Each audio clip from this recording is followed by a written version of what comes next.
Bismillahirrahmanirrahim. Assalamualaikum warahmatullahi wabarakatuh. Saya Ani Prihatini dengan NIM 28920500093 dari Prodi Manajemen Fakultas Ekonomi dan Bisnis Universitas Pancasakti Bekasi. Pada kesempatan kali ini saya akan presentasikan mengenai pengembangan strategi jaringan pemasaran Sinarmas Group. Video ini saya buat dalam rangka performance test pada mata kuliah Business Network dengan dosen pengampu Ibu Widarti MPD. Sinarmas merupakan sebuah kelompok usaha dengan operasi bisnis yang bergerak di berbagai sektor, seperti pul dan kertas, agribisnis dan food, jasa keuangan, developer, dan real estate, telekomunikasi, energi, dan infrastruktur, termasuk di dalamnya kesehatan dan pendidikan. Perusahaan ini didirikan oleh konglomerat Eka Cipta Wijaya pada tahun 1938. Sejarah singkat mengenai perusahaan Sinarmas Group. Sejak tahun 2003, Sinarmas tidak lagi menyebut dirinya sebagai Sinarmas Group karena setelah restrukturisasi Sinarmas tidak lagi memiliki holding melainkan Presiden Office yang memfasilitasi atau membantu pilar-pilar bisnisnya. Pada tahun 1968, penyulingan minyak nabati dan kopra pertama Sinarmas, pabrik Bitung Manado Oil Limited didirikan di Sulawesi Utara. Seiring dengan berkembangnya, Sinarmas mengakuisisi pabrik soda kimia Ciwi Kimia pada tahun 1972 yang kemudian menjadi pabrik kertas pertama Sinarmas. Pada tahun 1972 juga ditandai dengan dimulainya pilar bisnis developer dan real estate yang dikenal dengan PT Duta Pertiwi Tbk. Kemudian pada tahun 1982, PT Internas Arta Leasing didirikan dan berkembang menjadi perusahaan jasa keuangan yang terintegrasi. Pada tahun 1986, Sinarmas Foresti mengelola hutan tanaman industrinya yang pertama kali. PT Dian Swatatika Sentosa didirikan pada tahun 1996 untuk memasok listrik ke fasilitas-fasilitas produksi Sinarmas yang ada di pedalaman. Pada tahun 2010, Smartfren didirikan sebagai hasil merger dengan salah satu provider telekomunikasi yaitu Fren. Eka Cipta Foundation ataupun ETF adalah organisasi nirlaba yang didirikan oleh keluarga Eka Cipta Wijaya sebagai wadah pelaksanaan kegiatan tanggung jawab sosial perusahaan bagi seluruh unit usaha di bawah bendera Sinarmas dalam rangka memberikan tanggapan terhadap persoalan pembangunan sosial kemasyarakatan.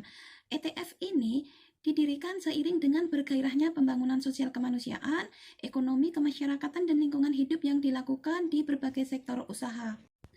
Lalu, strategi apa yang dilakukan untuk pengembangan jaringan pemasaran dari unit usaha kelompok Sinarmas ini?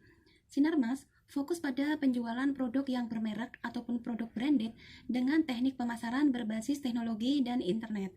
Sinarmas sudah melakukan banyak investasi untuk pengembangan ekosistem digitalnya. Ratusan perusahaan digital hingga startup berada di bawah naungan Sinarmas. Ini dikemukakan oleh Franky Usman Wijaya selaku Board of Member Sinarmas. Strategi pengembangan jaringan pemasaran yang utama dari Sinarmas adalah ingin membentuk ekosistem digital yang berhubungan satu sama lain sehingga saling menghidupkan dan akhirnya menciptakan bisnis yang berkesinambungan ke depan dan setiap bisnis bisa saling terkoneksi.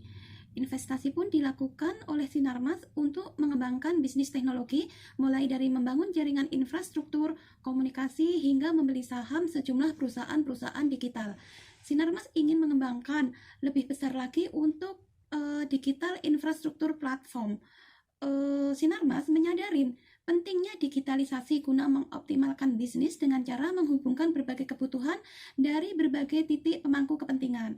Untuk mengembangkan infrastruktur telekomunikasi dan digital, Sinarmas melalui Smartfren saat ini sudah memiliki 20,5% saham di PT Mora Telematika Indonesia alias Mora Telindo yang akan dilakukan initial public offering ataupun IPO sejak akhir bulan Juli tahun 2022.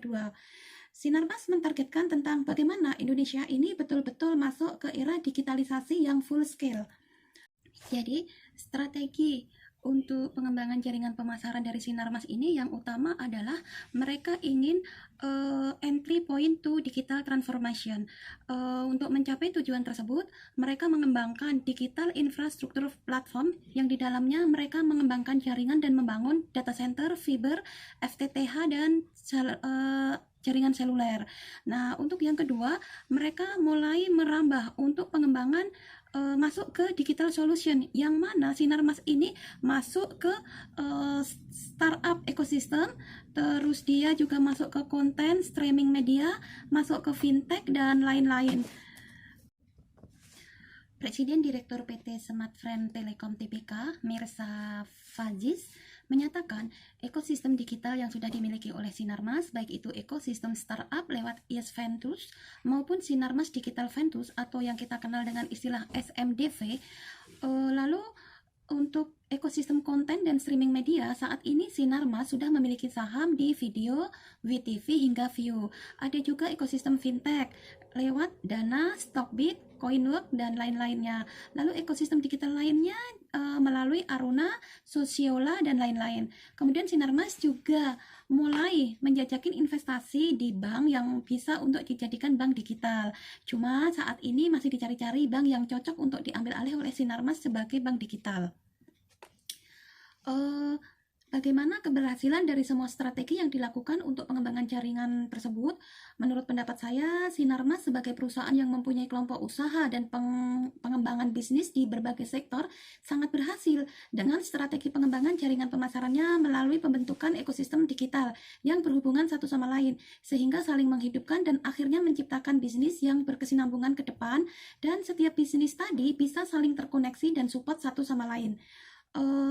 Ini dibuktikan dengan pengembangan jaringan pemasaran berbasis digital yang saling terkoneksi itu di setiap bisnisnya bisa membuat Sinarmas mampu bertahan ataupun survive dalam masa sulit sekalipun, seperti pada saat krisis moneter tahun 2008.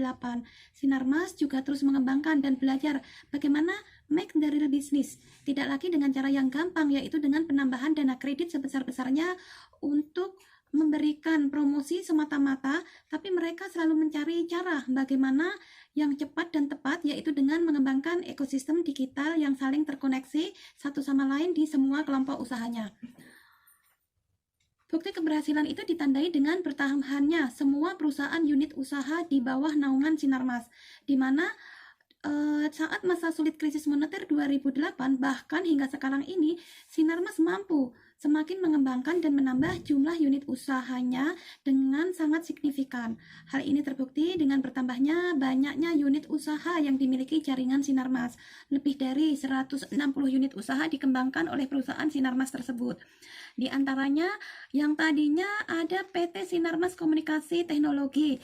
Di dalamnya ini ada anak perusahaan, diantaranya PT Smartfren Telekom Tbk, ada PT Distribusi Sentra Jaya, ada PT Mora Telematika Indonesia, dan lain-lain. Terus untuk Digital Money Indonesia, itu di dalamnya ada anak perusahaan, diantaranya PT Dimopay Indonesia dan PT Global Pay Indonesia. Untuk PT Sinarmas Digital Ventures dan Duta Intidaya Tbk, Sinarmas Agro Resource dan Teknologi Tbk, di dalamnya ada anak perusahaan PT Golden Agri Research, PT Damima Sejahtera, PT Kreasi Mas Indah, dan lain-lain. Untuk di bidang keuangan, Sinarmas Group punya anak perusahaan yang lumayan banyak sekali, di antaranya ada PT Asuransi Jiwa Sinarmas MSIG, ada PT Asuransi Sinar Arta Konsulindo, dan lain sebagainya. Demikian yang bisa saya sampaikan tentang strategi yang dilakukan oleh Sinarmas untuk pengembangan jaringan pemasarannya, yang mana mereka lebih fokus kepada penjualan produk yang bermerek atau branded dengan teknik pemasaran yang berbasis teknologi dan internet. Semoga bisa memberikan manfaat khususnya pada diri saya sendiri dan juga kepada rekan-rekan semuanya. Terima kasih. Wassalamualaikum warahmatullahi wabarakatuh.